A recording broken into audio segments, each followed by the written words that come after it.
So to give you a little bit of background, I'm trained as an exercise physiologist. I've spent about 25 of the last 35 years as either an adjunct or an assistant professor teaching the exercise sciences. But I've also kept a foot in human performance, whether it's elite athlete performance. Now we're spending a lot of time in longevity. We're going to talk today about biohacking. This is a term that's out there that a lot of people don't know what it is. They don't know why they should do it. But by the time we're done with this presentation, I hope you understand that it's something that everyone has to pay attention to. It's critical. It's critical to great life. We're going to talk about biotech. I'm going to talk about what are devices, nutrients, things like that that you can use to improve your performance and longevity. And finally, we're going to talk about biomarkers. What are some key things that we all should be looking at, that we all should be paying attention to? So biohacking, why should everyone biohack? Well, if you take a look at orcas, one of the things, when you look at an orca in the wild, their dorsal fin is straight. When you look at an orca in an aquarium, it curves over. And we have multiple examples of this. It happens a lot. So what does that mean? Well, what it means, an orca living in captivity can be coerced to reproduce. It can stay alive for a relatively long time, but there's not enough environmental force for it to express its DNA for a straight dorsal fin, okay? And if we take another step and we look at zoo animals, when zoo animals used to stay in cages and bricks, they had an average life of about 3.5 years. They were neurotic. They had digestive problems, much like your neighbor. Okay, but when you take that same lion and you put them in an enriched environment, they live long lives, they reproduce. Now, the question is, humans, what side of the aquarium do you live on? Okay, we know that it doesn't work for orcas. We know that it doesn't work for mammals in captivity. Well, what's happened now is we've now put ourselves, look at this room. Which side of the aquarium are we on? Are we on the inside looking in or the outside looking out? What's going on? This is why biohacking is critical. It's something. So we've been doing it for a long time. In 1492, what did Columbus do? Sailed the ocean blue. It was the first time we started packing humans into an artificial environment for an extended period of time. By the mid-1700s, we had the age of piracy. So we had people living on boats for a long time. And the food that you can put on a boat that stays long enough that you're on a boat for a year or so, it doesn't have enough vitamin C in it that they would develop what's called scurvy. This is a vitamin C deficiency. Doctor found out if you put limes, if they packed limes when they traveled, enough vitamin C, that's why we call it limeys. That's why the British were called limeys, and they were scurvy sailors. That's where this came from. These were some of the first examples of biohacking. How do we modify our environment in order to get the most out of it? So, let's start looking at this today. What do we have to worry about as humans? What this is a graph of how we're going to die. Okay? This is what we're going to start to look at. And a lot of times biohackers talk about living to 150 or living to 120 or 150. You can't get to 120 or 150 unless you get through 90 to 100. Okay? You got to get through there first. So when we start looking at what we see is very young. A lot of the things we have to worry about is non-communicable diseases. Once you get to middle age, this is basically accidents. You got to follow your mom's rules. Drive slower, don't play in traffic, put your damn phone down when you're in the car. That's what happens to people in middle age. But when we get out here into the third of your life, I think the first third of my life we spend learning. The second third of our life we spend in service to others, either raising a family or working. The third of our life is your third. My daughter, January 2nd, moved out of our house. My wife and I have now it was sad. I love my daughter, but she's got a great job coaching at Northwestern up in Chicago. But my wife and I start our third on January 2nd. I'll talk more about that in a minute. What do we have to worry about? When you start taking a look at this, we start looking at things like cancer, cardiovascular disease. That's 70% of the risk of dying from about 40 on up. These are inflammatory related diseases. The thing that's going to take you out late are things related to inflammation. Now, when we start taking a look at inflammation, what we see is we see neurodegeneration. When you look at Alzheimer's and a lot of those problems, that's an inflammatory response in the nervous system. When we look at age, we see a drop in motor behavior. People fall and break bones, things like that. They're not strong enough. There's what's called multi-layer there's a challenge with the skin cells in the endothelial and epithelial cells. And then we also start to see immunity. There's one thing that affects all of these when we start taking it, and it's a process that's called autophagy. Autophagy is a cellular cleaning process that's critical. As autophagy goes up, inflammation comes down. And what we see is that when you look at long-living humans, autophagy is a big part of the thing that keeps them healthy. So let's look at autophagy for a minute. How does it work? We know that it comes from multiple. We have a drop in oxygen. When you exercise, there's a drop in oxygen. It'll trigger the autophagy process. We can see reactive oxygen species, heat, we'll talk about sauna in a minute, or calorie restriction. Drop in food, we see autophagy kick up. By the way, when we take a look at the latest virus that we just dealt with, COVID interferes with the autophagy process. It overstimulates the beginning of it and it blocks the end of it. But people who have a healthy autophagy center, people who fast a lot, people who exercise, the people who struggled with COVID the most had comorbidities. They were diabetic, they were overweight, they were not doing the things that drive autophagy. The people who did well with it didn't have those kinds of problems, mainly because it was existing in this autophagy pathway. By the way, I have 40 slides. I thought I was doing a 30-minute talk until tonight, and I'm doing a 15-minute talk. That's why I'm going so fast. When we start taking a look at how this works, calorie restriction, fasting, there's a benefit to it other than losing weight. You're never going to hear me talk about losing weight as a valuable process. Forget about it, okay? Throw the scale away. But when we do calorie restriction, we see a drop in the nutrients that are available to the cell, and this drives multiple autophagy pathways. One is working through what's called the AMPK channel, metformin. Diabetics who take metformin did better with COVID than people who didn't take metformin because of the autophagy stimulation through the AMPK pathway, which is also an exercise pathway. Through the what's called the mTOR pathway, this is another exercise pathway related to strength. When we take a look at resveratrol, does anybody know where you get resveratrol in your diet? Yeah, well, unfortunately, there's not enough resveratrol in most wines. It's there, but it's not enough to drive autophagy. If there's a benefit, it's in the first few drinks and rarely found at the bottom of the bottle, okay? But this is working through what's called the sirtuin pathway. Supplementing resveratrol from other sources can be good. But there's another molecule that's come up, and this is the founder of our company found this molecule called spermidine. Spermidine is a key driver in the genetic pathway of autophagy. And if we go a little further and we take a look at, who's heard of blue zones? These are 5 areas around the world where people routinely live to 90 and 100 years old. They went and studied their diets. They're high in spermidine. They have natural food. Now, there's a lot of other things that go into it, but this was one of the big deals that went with that. So what is spermidine? It's what's called a polyamine. Have you all heard of an amino acid? So an amino acid has nitrogens, carbons, but there's an acid on the end, okay? There's a carboxyl group. You strip that carboxyl group off and you just have 3 nitrogens, 7 carbons, and the accompanying hydrogen. That's what a polyamine is. We get it from 3 different ways. At birth, this young child got a lot of spermidine from mother's milk. This is why breastfeeding is so important. It stays high until you're in early 30s. Starts to decline at that point. You can get it from oral supplementation, spermidine-rich foods. We extract ours from wheat germ in Central Europe. We're an Austrian company, and that's where the work comes. We can't find wheat in the United States that's spermidine-rich enough to run our processes on because of the industrialization. They grow wheat, and people are looking at carbohydrates, proteins, and fats. Yeah, they check those boxes, but the micronutrients are not there, so we can't run our process on this. Any natto eaters in here? Natto, the fermented wheat germ? God love you. I don't know how you choke that stuff down. But that's, pardon?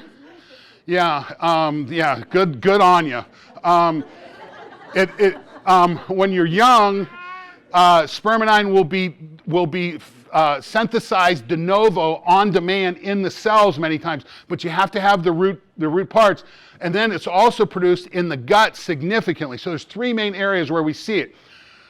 When we this comes from a great paper called Spermidine in Health and Disease. It's a review paper in Cell. Upgraded autophagy from spermidine supplementation lowers tumor development. The improved autophagy shuts off that tumor growth and cuts off the energy into that, so we see a drop in cancers as it relates to spermidine supplementation. We have a boost in immunity. We published a paper in February of last year that shows human immune cells supplemented with spermidine stopped COVID transmission 85, 90, 92% of the time. We're currently in a study in Oxford where they're looking at spermidine supplemented vaccinations or not. The boost in immunity in your immune system is significant. This is the value of autophagy. It's about boosting your immune system. This is the challenge. COVID is not going to be our last virus. Okay? Be ready for this. And what we figured out is we're not smart enough to deal with the virus as a group. So you've got to be able to handle it yourself. Some people get it, a lot didn't. There is a cardioprotective event, so that cardiovascular disease, there's an improvement in the cardiovascular disease because we improve the mitochondrial mitophagy in the heart. Okay, you don't want your heart cells turning over a lot. That's kind of important, okay? So it's not like skin. Your skin cells turn over a lot. Your heart cells don't. You want those improving naturally on their own, but you want that mitochondrial protection that goes on in there. We also see neuroprotection. We have a paper, again, came out of Berlin, showed spermidine stopped the development of dementia. Think about that. It saw an improvement, an increase in hippocampal thickness in the brain. Okay, this is huge. When you think of people that have had to deal with war, okay, someone can come home and have I can lose 2 legs, an arm, and another hand, but you still know who they are. They have a devastating head injury, and they're gone. Okay, this is what scares me to death. Okay, this is why I want to stay sharp. Finally, stem cell development. When you take a look at epithelial stem cells, most of the people who take our product, when they tell us, notice a change in their fingernail growth between 3 and 5 weeks. Epithelial stem cells are what become your skin cells, your nails, and your hair. Okay? Ladies, hair and nails. As you boost stem cells, this is where this benefit comes from. It's the boost in epithelial stems. It also increases the improvement of the cells that line the gut. So even though we are a wheat-derived product, we have a very, very small amount of gluten. We have celiac patients who use our product, but you've got to be careful. My wife is celiac, and I've held her hair back way too many times, to say just try it. But I get it. So spermidine. We definitely see a boost in autophagy. We see a drop in pro-inflammatory, we see a drop in the inflammation. We see an improvement in arginine and nitric oxide metabolism, which is leading to a block in cardiovascular disease development. This is straight out of a paper that was written in Cell, okay? That's where this comes from. Now, let's take a look at a more comprehensive look at longevity and the things you can do from a biohacking standpoint. Does anybody, Stephen Covey, 7 Habits of Highly Effective People. So everybody, if you haven't read it, you should go get it. It's a great book. But they talk in that book about putting the big rocks in the jar. That you got to get the big rocks in the jar before you put the little rocks in, or the big rocks won't fit, right? So we want to talk about the big rocks in the jar of longevity. When I look at this, we are movement animals. The DNA that we walk around with successfully beat out Neanderthals because we move and adapt better.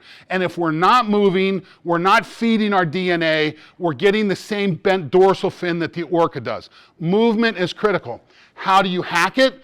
Exercise is a hack, okay? Don't exercise to lose weight. Okay? Exercise to move and live longer and take advantage of the third. This is what's called BDNF, brain-derived neurotrophic factor. This is the molecule that's responsible for starting learning. Okay, this establishes the neural connection and when you're learning.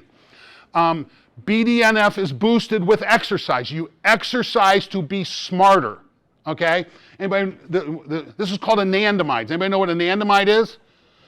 What does your body signal to you when you need hydration? What's your body tell you? Thirst. If your body needs calories, if it needs energy, what signal does it give you? Hunger. What is anxiety? Anxiety is a signal to move. Okay? When you move, you create anandamide. Anandamide improves the neural connections, which lowers the stress. Oh, by the way, this is what's called an endocannabinoid. This is named after the cannabis plant. How does CBD work? It boosts anandamide life in your system. Okay? But you got to work first. Oh, 5 minutes. Good God. I'm flying right now. I am flying. Okay, so how hard, wait. I gotta go. I appreciate it, but I gotta go. So how hard do you need to work? Do you need to bury yourself every time you go out? No, you do not. This is what's called a representation of exercise zones. This is red line. This is, fall off the back of the treadmill. This is rest, okay? Most of my athletes that I work with train here. It's a mistake, okay?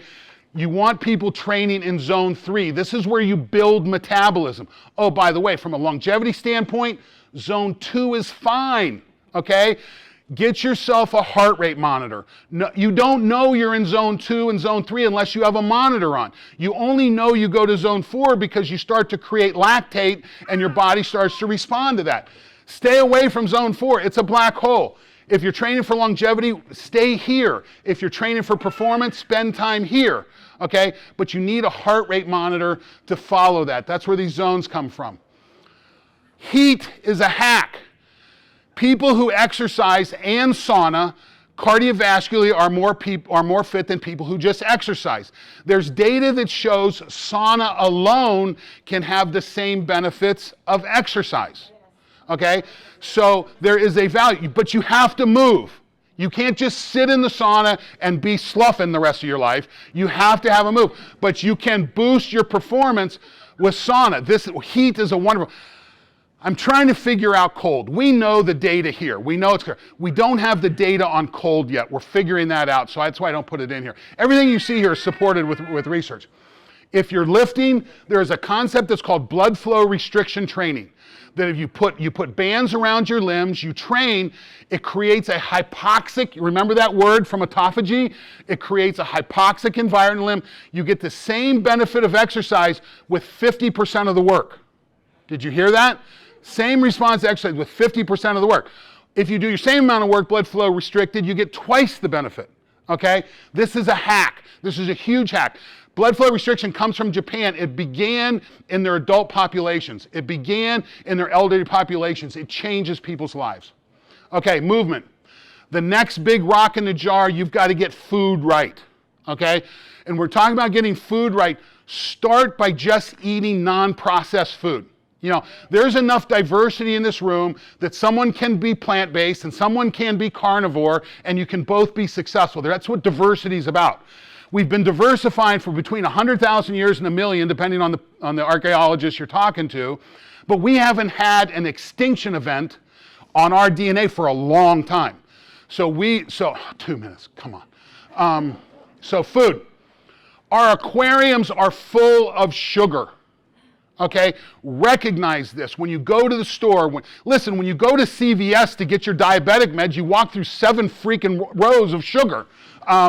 Okay, we live in sugar. It restricts our movement. You have got to get the sugar out of your diet. When we look at energy, we think of, I got to eat less. So we always look at eating less. Stop thinking about eating less. It doesn't work. Shorten the time that you eat. This is where fasting comes into play. Walter Longo at USC does a really interesting study. He looks at people with shitty diets that limit their time to eat, and they got healthier. Okay? So you can get the nutrients right, but that's important. I think ketosis is really important, and you can measure it now with a breath device and being able to have a practice where you're fasting and you're paying attention to ketosis. I think this is a great piece of biotech that you should pay attention to. So the next one, sleep. Sleep is critical. Okay, you can't fix bad sleep. You have to fix your sleep. How do you do that? We've got to get the circadian rhythms established. I'm on the East Coast time zone. Okay, I'm so messed up here for the last 2 days because I'm normally in bed at 10 o'clock. Claudia and I had dinner last night like at 8:30, which was like 12:30 my time. My clock was like, you're stoned. Well, I wasn't stoned, but that was the kind of stuff we're dealing with. You've got to get the circadian rhythm. There's great technology for this. Whether you're looking at something like BioStrap or Oura Ring, there's great wearables that support sleep habits and give you coaching and give you the ability to move through. You have to have good sleep. And this is one of the best investments you can make in a wearable. By the way, you also get the benefit of what's called heart rate variability. This is a measurement of your stress response. So when I'm stressed, when a lion walks through the door, I'm sympathetic. That's fight or flight. When I'm in recovery, that's rest and digest. You see this with HRV. HRV will turn out to be one of the most important variables you look at. Sleep, light. This is one of the big ones that's moving right now. Understanding light. Light is a nutrient. Okay, it's important, but like any nutrient, you don't want to gouge yourself on it. Okay, so I'm from Ohio. It's been below zero most of the month. I go do fake sun kind of things, but I could have gone to the beach today. But if I'd have gone to the beach today, I would have gotten blown up with too much light. It wasn't a good decision for me. You can look at light. Calibrating the circadian rhythm, seeing the sun rise in the morning, watching the sun rise at night. There's dirty light, there's bad nutrients too. What's the McDonald's of light? Well, it's that phone that you've got and you're checking your social media when the light's down. You have got to get oriented to what's going on with the patterns. Light is critical. I believe this is a weapon. Okay? I believe red light, near infrared lights are like a weapon. I'm getting close. But when we look at a cell, when we look at health, and we look at a cell, in the cell we have what's called mitochondria. Your life does not end when you run out of time. Your life ends when you run out of energy, okay? Energy comes from the mitochondria in the cell. Exercise builds mitochondria.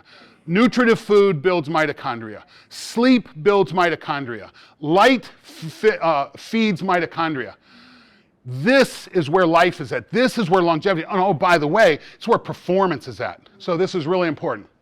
So, I talked about the rocks. Let's talk about the jar. What is the jar? You have to have purpose, okay? You have to have a reason to wake up. You have to have a reason to make hard decisions because the aquarium is pushing us one direction, okay? And you have to recognize that, but you have to have purpose. Stephen Kotler's a friend of mine. I really like this book. If you're struggling trying to figure out what your purpose is, where do you go? I love his book, The Art of the Impossible. He does a great job working on this. Now, so the question is, how are you re-engineering your environment? How are you doing this? Putting my money where my mouth is. My wife and I just sold our house. So this is a house we've been in for 25 years. We bought it when my daughter was born. This was my rec room on the back, okay? It was sweet. Okay, I had the sweetest gym of any home gym you ever saw. I put a 5-person sauna in my office. Okay, we invested in this. I just sold it. Okay, you'll see my next house. That's our next house. We took the dinette out to put the Peloton bike in. We took the bunk room out. I'm putting the sauna. I'm putting the sauna in the, we are investing this. I have a strength program that we put together with rubber bands, kettlebells, and maces. The biggest decision on making the decision here is, can I do fitness? Okay? I'm engineering my environment. So to recap, we live in aquariums. Recognize it, understand it. It is driving behaviors. Okay? You have to engineer around this. Autophagy is critical, okay? I believe fasting, I'm literally down to my last slide. I believe fasting is more important than anything else you do with your diet, okay? It's critical. Then get the nutrients in too, but certainly intermittent fast. Treat longevity as an investment. I was talking to someone earlier that works in financial investments. You start early. You get that built up. Doing that with longevity is important. Waiting to start longevity practices when you're 70, it's going to be, the earlier you start, the better. There are key practices and molecules necessary for autophagy. You have to move. We do not move enough. Our aquariums limit our movement. You have to build this in. You have to mindfully do this. It's got to be a process. You have to have nutrients in your food. And we think spermidine is a good nutrient to have too. Fix your sleep, okay? Make it a priority. It's one of the most life-giving things you can do. Use light as a weapon, okay? If I'm having to wear sunscreen when I go out, I've not spent enough time prepping. Let the melanin in your skin do the work it's supposed to do. Finally, find your purpose. This is what gives you the strength to make the hard decisions. Yeah. Spermidine life goes up, you live longer. Wow. Thank you.